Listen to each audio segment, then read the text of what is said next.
할렐루야. 아멘. 예, 오늘은 유엔 세계정부 수립 계획과 셋불의 정체라는 제목으로 말씀을 함께 나누도록 하겠습니다.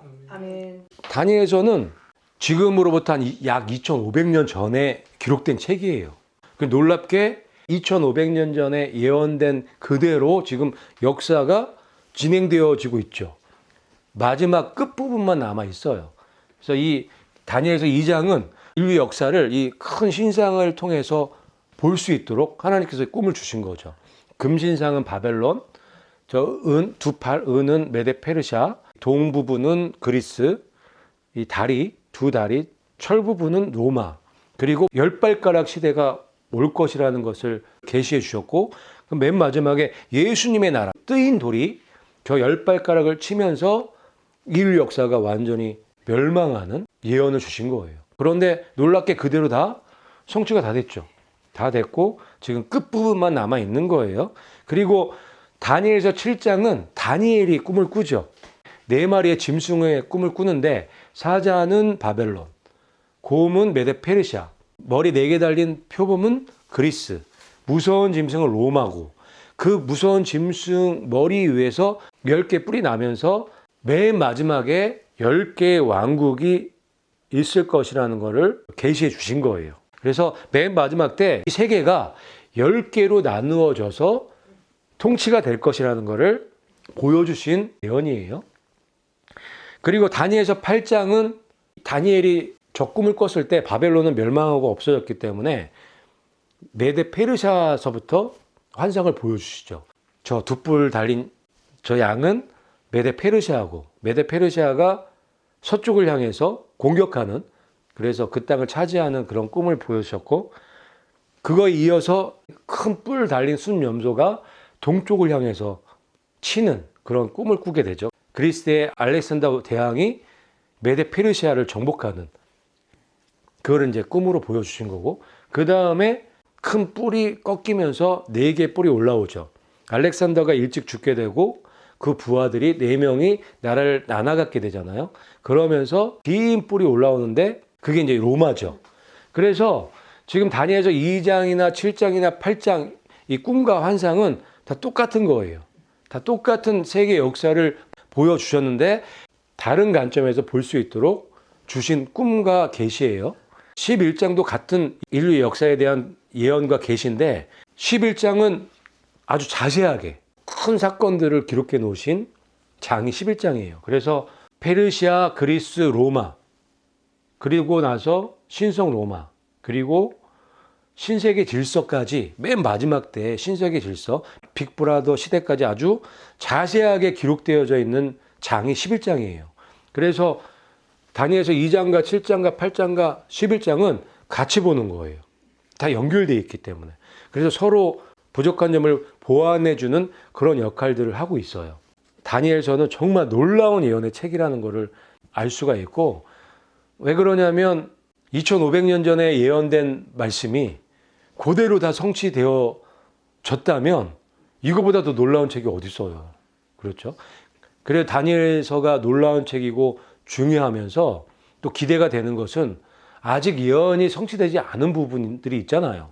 우리가 그 부분들을 연구하면서 앞으로 어떠한 일들이 일어날 것인가를 예상해보고 준비할 수 있는 그런 책이 다니엘서예요.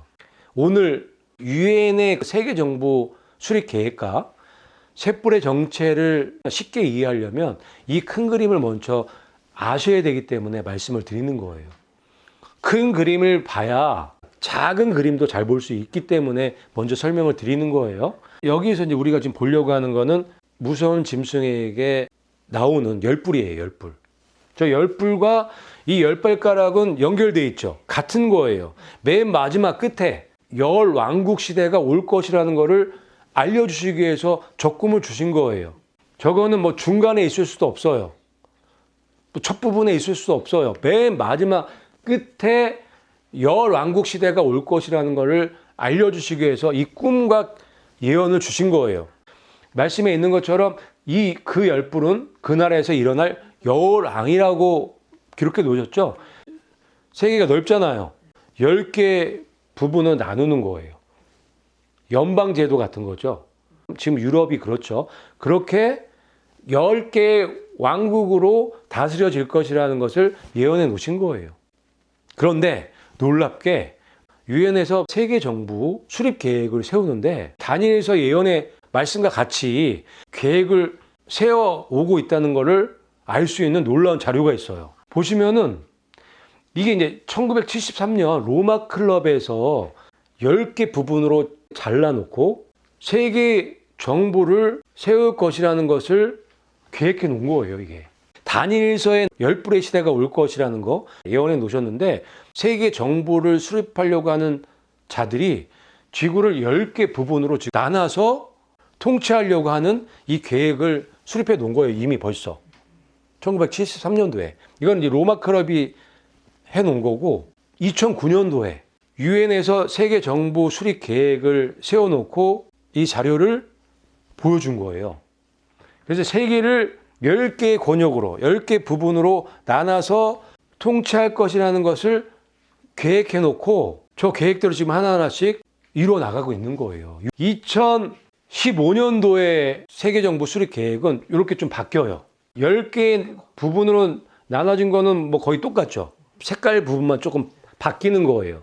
그러니까 이 세계 정부, 그 신세계 질서를 만들려고 하는 이 엘리트들은 이런 계획을 가지고 있는 거예요. 저렇게 세계를 10개 부분으로 나눠서 통치하려고 하는 거예요. 이런 자료가 있어요. 이런 자료가.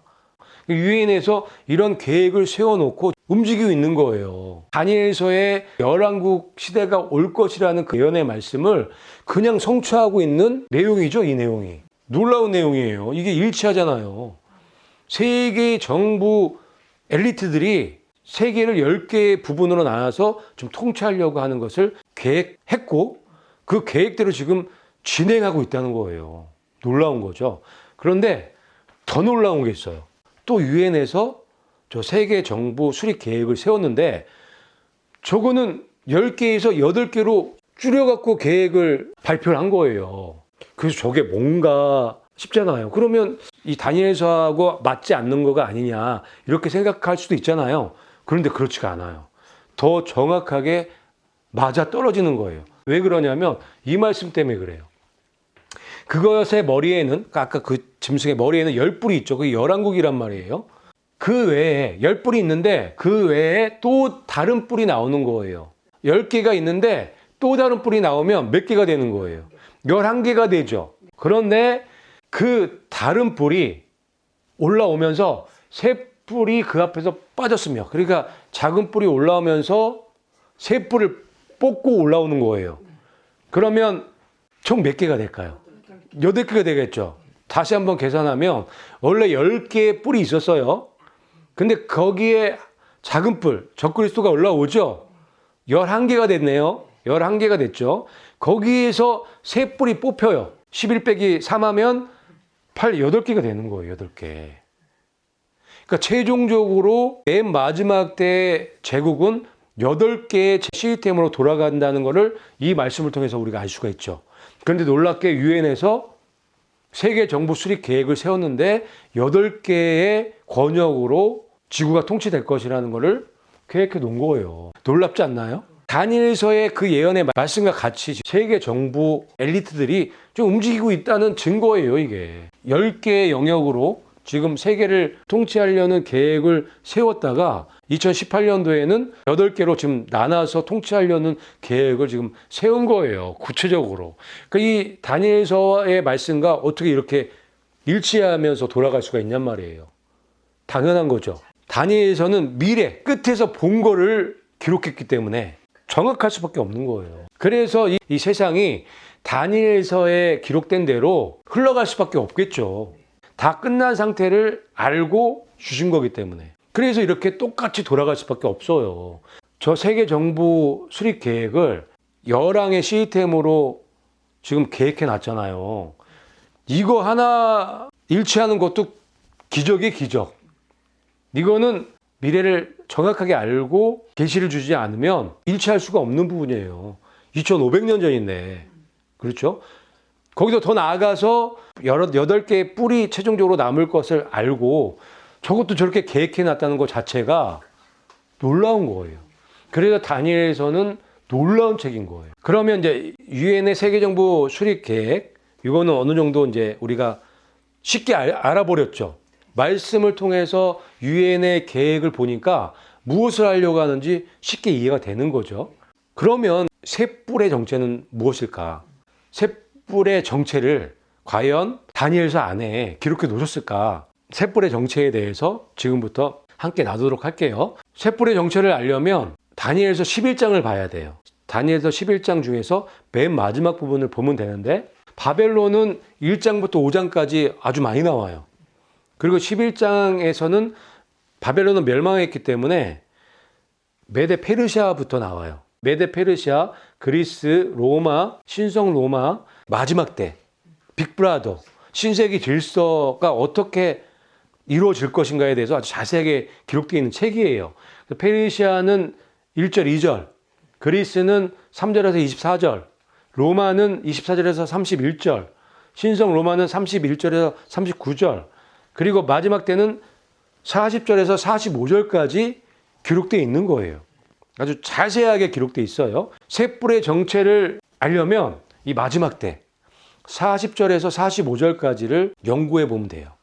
그럼 지금부터 하나하나씩 자세하게 살펴보도록 할게요. 마지막 때에 남방왕이 그와 함께 겨룰 것이다라는 말씀이 있어요. 마지막 때에 남방왕이 북방왕과 그와는 북방왕이거든요.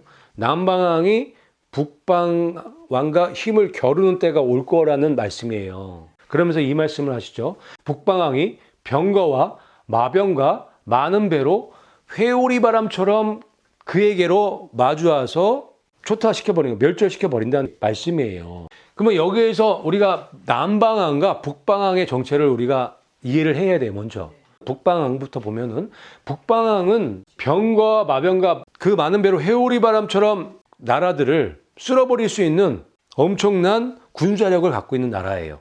남방왕이 북방왕과 힘을 겨루지만 북방왕이 한번 움직이면은 초토화시킬 수 있는 군사력을 갖고 있는 나라 어딜까요? 미국밖에 없죠. 그래서 북방왕은 미국일 수밖에 없어요. 미국하고 전 세계하고 붙잖아요. 누가 이길까요? 미국이 이길 정도로 미국의 군사력은 막강해요. 육군 같은 경우에는 인구가 많은 나라가 우세할 수 있잖아요. 그런데 지금 전쟁은 최첨단 군사력을 누가 갖고 있느냐. 이거에 따라서 전쟁은 끝나는 거예요. 미군의 해군과 공군은 세계 최고예요. 세계 최고. 세계에서 핵 추진 항공모함이 11대가 있는데 10대가 다 미국 거예요. 핵 추진은 원자력으로 이게 돌아가는 항공모함인데 일반적인 항공모함하고는 차원이 틀리대요. 엄청나게 센 거예요. 뭐 중국도 없어요. 아직까지. 러시아도 없고 미국이 10대 있고 프랑스가 1대 있는데 그나마 프랑스에 있는 거는 미국 거의 3분의 1 정도 규모밖에 안 되는 거예요. 그러니 미국이 얼마나 막강한 군사력을 갖고 있는지 아시겠죠? 그러니까 저 말씀이 북방왕이 병거와 마병과 많은 배로 회오리 바람처럼 치고 들어갈 수 있는 거예요. 그런 군사력을 갖고 있는 나라는 미국뿐이 없어요. 그래서 지금 이 시대, 이 마지막 때의 북방왕은 미국일 수밖에 없어요. 그러면 북방왕은 해결됐고, 하지만 북방왕은 2명 있다고 말씀드렸죠. 미국이 정치적인 세력이라면 종교적인 북방왕이 뒤에 있죠. 누구예요? 교황권이에요. 정치적인 세력 위에 종교적인 세력, 이 음료가 올라타고 있죠. 그렇기 때문에 실질적으로 더 센 북방왕은 교황권이라고 보셔야 돼요. 하지만 오늘은 교황권에 대해서 얘기하는 날은 아니기 때문에 일단 북방왕은 군사력 최강인 미국일 수밖에 없다는 걸 우리가 이제 알아야 되는 거예요. 북방왕은 이해되셨죠? 그러면 남방왕이 어딘지를 알아야 되잖아요.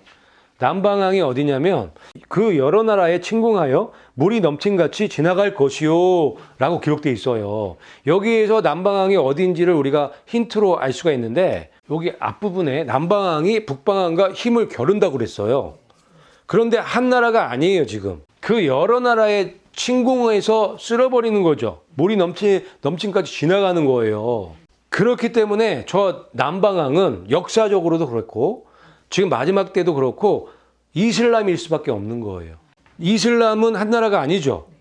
여러 나라로 돼 있단 말이에요. 성경에 기록된 것처럼 그 여러 나라에 침공하여 물이 넘침 같이 지나갈 것이라는 말씀을 기록해 놓으신 거예요. 그래서 한 나라가 아니기 때문에 이슬람은 연합이에요. 이슬람이 연합으로 굉장한 파워가 있죠. 그래서 북방한과 힘을 겨루는 거예요. 그래서 여러 나라에 침공할 수밖에 없는 거예요. 물이 넘침같이 지나간다는 얘기는 쓸어버린다는 얘기죠. 이 말씀대로 되겠죠. 그렇게 될 거예요. 그래서 이슬람은 남방항이에요. 그 남방항을 대표하는 나라는 이란이죠.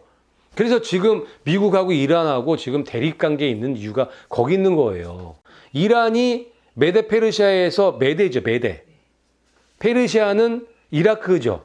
그런데 이라크는 지금 한풀 꺾였죠. 지금 남은 게 이란이에요. 이란 중심으로 저 이슬람 국가들이란 말이에요.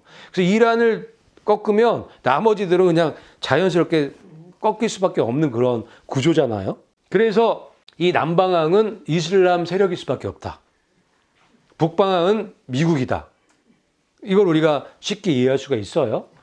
그리고 뭐 이거 하나만이 아니라 말씀에 기록된 내용들을 우리가 자세히 살펴보면은 저 남방항은 이슬람 세력이라는 것을 금방 알 수 있어요.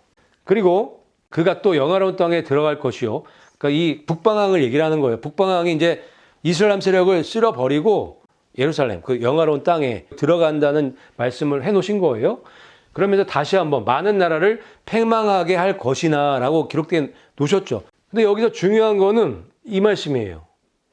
오직 에돔과 모압과 암몬 자손의 지도자들은 그의 손에서 벗어나리라. 이 말씀을 기록해 놓으셨죠. 이 말씀이 남방항이 이슬람 세력이라는 걸 알려주는 말씀이에요. 왜 그러냐면 이 에돔과 모압과 암몬 자손은 지금 요르단이에요. 요르단. 근데 그 나라의 지도자들만 북방항의 손에서 벗어나죠. 그 얘기 뭐냐면 멸망하지 않는다는 얘기예요. 왜요? 저 요르단은 친미거든요. 친미. 이슬람이지만 미국 편이란 말이에요. 하지만 저 옆에 있는 나라들 시리아, 이라크, 사우디아라비아 이런 이슬람권들은 친미가 아니에요. 반미예요. 그러니까 저 반미 이슬람들은 다 멸망할 것이지만 저 친미인 에돔, 모압, 암몬 자손 요르단은 멸망하지 않을 것이라는 예언을 해놓으신 거예요. 그렇기 때문에 이 남방항은 이슬람 세력일 수밖에 없어요. 저 전쟁이 어디서 일어나고 있는지, 흰 겨루기가 어디서 일어나고 있는지를 잘 알려주는 단어들이잖아요. 영화로운 땅, 그 여러 나라, 에돔, 모압, 암몬 자손의 지도자들은 그 손에서 벗어난다. 이게 정치적으로 연결돼 갖고 이 말씀들을 이해할 수 있는 시대에 지금 우리가 살아가고 있는 거예요. 그래서 남방항은 이슬람 세력일 수밖에 없어요. 그 역사적으로 이슬람 세력은 항상 있어요. 항상. 역사의 중심에. 그렇기 때문에 북방항과 남방항이 여태까지 온 거예요. 근데 드디어 마지막 때에 북방항이 남방항을 완전히 패망시킬 것이라는 걸 기록해 놓으셨잖아요. 어떻게? 막강한 군사력으로. 그래서 이 미국의 힘을 똑똑히 보여준 전쟁이 걸프전이잖아요. 1991년도에 걸프 전쟁이 시작됐는데 저때 최첨단 무기를 투입해서 이라크를 완전히 초토화시켜 버렸죠. 저 이라크가 옛날 나라로 말하면 페르시아예요. 이라크가 강력했단 말이에요. 이란과 함께 강력한 이슬람을 지도하는 그런 나라였는데 저 걸프전을 통해서 이라크를 완전히 초토화시켜 갖고 이라크가 지금은 힘을 못 쓰는 그런 상태에 있는 거예요. 저 후유증이 아직까지 있는 거죠. 그리고 나서 이제 아프간 전쟁을 또 시작을 했잖아요. 저 9.11 테러 빈 라덴을 핑계로 이제 아프간 쳐들어간 거예요. 근데 아프간에서는 큰 성과를 내지 못했어요. 걸프전처럼 최첨단 무기를 갖다가 총동원하지 않았나 봐요. 어쨌든 요 근래에 두 번의 전쟁이 있었네요. 걸프 전쟁이 있었고 아프간 전쟁이 있었고 세 번째 반드시 일어날 거예요. 이 말씀이 성취되려면. 그래서 3차 때가 마지막이 아닐까. 그때는 정말 이 말씀처럼 회오리 바람처럼 초토화시키지 않을까. 그렇게 뭐 예상이 돼요. 어쨌든 이 말씀은 성취가 될 것이기 때문에 그런 시도들은 지금 계속 되어지고 있고 걸프 전쟁, 아프간 전쟁 세 번째 어떤 전쟁이 이름이 붙여질지 몰라도 이 말씀이 성취되는 전쟁이 될 가능성이 높다고 생각이 들어요. 지금 이런 상황인 거예요. 그래서 남방왕은 이슬람 세력일 수밖에 없다. 이슬람이다. 이 남방왕은 이슬람이기 때문에 저 10개의 왕국 중에서 뽑히는 한 개의 왕국은 이슬람 왕국이에요. 이해 가시죠? 그래서 다니엘서에 뽑히는 셋불의 정체를 기록해 놓으신 거예요. 첫 번째 뽑히는 뿔은 남방왕, 이슬람 세력인 거예요. 그 다음에 2개 남았죠. 2개도 기록해 놓으셨어요. 그러니까 이 북방왕이에요. 이제 남방왕을 뽑아버렸죠. 그가 또한 자기 손을 나라들 위로 펼치리니 이집트 땅이 피하지 못하며 그가 금과 은의 보물과 이집트의 모든 귀한 것을 다스리는 권세를 가질 것이요. 그러니까 이 남방왕을 뽑으면서 이집트에 있는 뭐 금과 은, 뭐 이런 것들을 다 다스리는 권세를 갖게 되는 거죠. 거기에다가 리비아 사람들과 이디오피아 사람들도 그의 발밑에 있으리라 이 말씀도 하신 거예요. 그러니까 이집트가 여기예요. 아프리카인데 이집트가 여기 있고 리비아가 옆에 있어요. 에티오피아가 여기 있어요. 그러니까 아프리카 쪽을 말씀하고 계시는 거잖아요. 남방왕을 뽑으니까 이렇게 아프리카 이 지역도 자연스럽게 발밑에 들어오는 뭐 그런 시스템이 돼버린 거죠. 세계 정부를 만들려면 저 남방왕을 뽑는 게 굉장히 중요하다는 것을 알 수 있는 말씀이에요. 세계 단일 정부가 만들어져가는 그 그림이 보이시나요? 그걸 보라고 이렇게 말씀해 놓으신 거예요. 그런데 문제가 생겨요.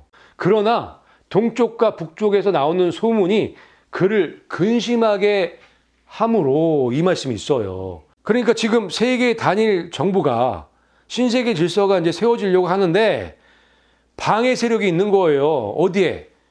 동쪽과 북쪽에. 자, 지금 중심은 여기예요. 이스라엘이에요. 영화로운 땅. 여기가 중심이에요. 자, 동쪽은 중국이죠. 북쪽은 러시아예요. 그러니까 지금 전 세계적으로 봤을 때 미국의 적이 3군데가 있어요.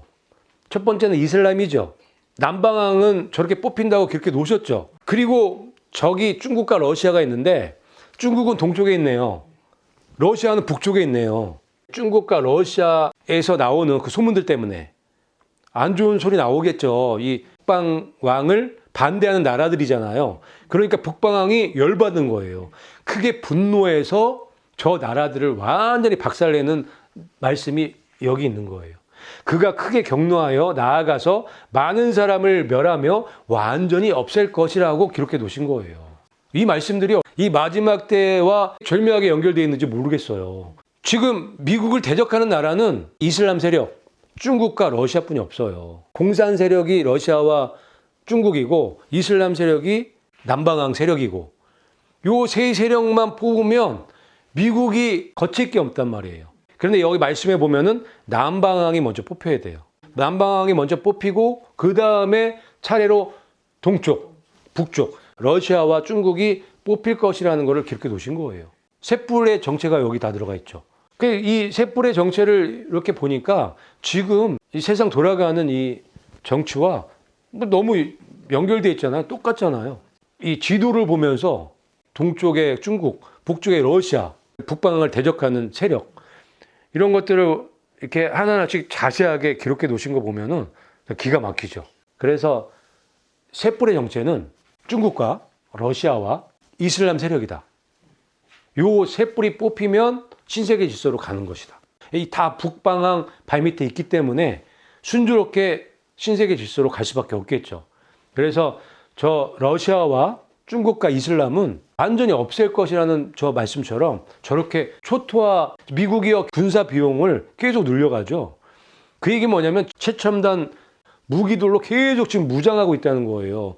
그거 쓸 거란 말이에요. 그거 쓰지 않을 거 만들지 않는단 말이에요. 그걸 언제 쓰느냐? 이 셋불을 뽑는데 쓸 거란 말이에요. 다 집어넣겠죠. 그게 3차 대전이 되겠죠. 그래서 이 말씀의 순서대로 남방왕 이슬람 세력이 뽑히고 그 다음에 중국과 러시아가 순서대로 뽑혀 나갈 것이라는 것을 예언의 말씀을 통해서 볼 수 있는 내용들이에요. 그것의 머리에는 10뿔이 있고 그 외에 또 다른 뿔이 나오매 세 뿔이 그 앞에서 빠졌으며 저 말씀이 성취되어야 될 거잖아요. 그런데 지금 전 세계 돌아가는 거 보니까 저 말씀하고 똑같이 돌아가게 생겼죠, 지금. 그래서 이 셋불의 정체는 이슬람과 러시아와 중국일 수밖에 없다. 그리고 지금 러시아도 뽑으려고 지금 흔들고 있죠. 우크라이나 전쟁을 통해서. 이게 다 뽑기 위한 사전 작업이라 할까? 뭐 이렇게 보시면 되겠어요.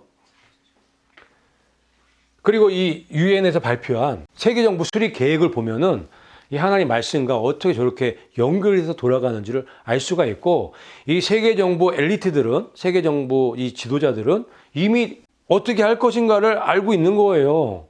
저 세계정부 저 엘리트들은 아주 디테일한 계획까지 갖고 있을 거란 말이에요. 어떻게 이슬람을 뽑을 거고 어떻게 중국과 러시아를 뽑을 것인가에 대해서 목표를 가지고 계획을 세워서 하나하나씩 지금 진행하고 있다는 것을 우리가 알 수 있는 대목이란 말이에요. 거기에 성경이 저렇게 말씀해 주시니까 더 정확하게 맞아떨어지죠. 그래서 우리가 앞으로 어떤 시대가 올 것인지를 너무 쉽게 알 수 있고, 그거에 맞춰서 우리가 무엇을 어떻게 준비해야 될지를 정확하게 알 수가 있는 거예요. 그래서 여러분, 하나님 말씀만 붙잡으셔야 돼요. 하나님 말씀. 특별히 예언의 말씀, 요한계시록과 다니엘서를 여러분 것들로 완전히 확실하게 만드셔서 앞으로 올 이 세상에 대비하시는 여러분들이 되셔야 돼요. 자, 그가 장막 궁전을 바다와 영화롭고 거룩한 산 사이에 세울 것이나, 그러니까 이 셋불을 다 뽑았어요. 셋불을 다 뽑고 그 장막 궁전을 거룩한 산, 그러니까 영화로운 땅, 그 성전에 세우겠다는 거예요. 거기가 본부가 되는 거죠. 하나님의 성전에 앉아서 하나님이라고 한다는 말씀과 연결되어 있는 거예요. 저게 이제 완전히 신세계 질서를 완성한 거예요. 저렇게 만든다는 말씀이에요. 그러나 그의 종말이 이르리니 도와줄 자가 없으리라. 거기까지라는 거죠. 이게 영원히 지속되지 않는다는 거예요. 짧은 시간, 7년, 그 중에서 후 3년 반의 기간 동안에 저걸 할 거라는 말씀을 기록해 놓으신 거예요. 그래서 중요한 건 이 말씀을 중심으로 시대를 분별하는 분별력들이 있으셔야 된다는 거예요. 그래야 좌로나 우로나 치우치지 않을 수 있는 거예요. 말씀을 붙잡으시라는 말씀을 드리는 거예요. 하늘과 땅은 없어지겠으나 내 말은 없어지지 아니하리라. 아멘. 이 말씀처럼 이 세상은 하늘과 땅, 이 세상에 있는 거 모든 것들은 다 없어진다고요. 다 사라진단 말이에요. 하지만 하나님의 말씀은 없어지지 않는 거죠. 영원한 거죠. 그렇기 때문에 우리가 하나님의 말씀만 붙잡아야 되는 거예요. 없어질 거를 붙잡는 사람은 바보예요, 바보. 어리석은 자란 말이에요. 없어지지 않고 영원할 하나님의 말씀을 우리가 붙잡는다면 우리도 없어지지 않고 영원히 살 것이라는 것을 믿는 거예요. 그래서 오늘 여러분 이 셋불의 정책, 그리고 이 유엔의 세계 정부 수립 이 계획을 통해서 하나님의 말씀이 얼마나 놀랍고 믿을 만한 말씀인지를 알게 된 거예요. 그래서 예언의 말씀들을 통해서 시대를 분별하시고 자루나무나 치우치지 않고 이 말씀들을 여러분 것들을 만드셔서 시대에 맞는 양식을 전해주는 예수님의 신부들이 되시기를 예수님의 이름으로 축복합니다. 아멘.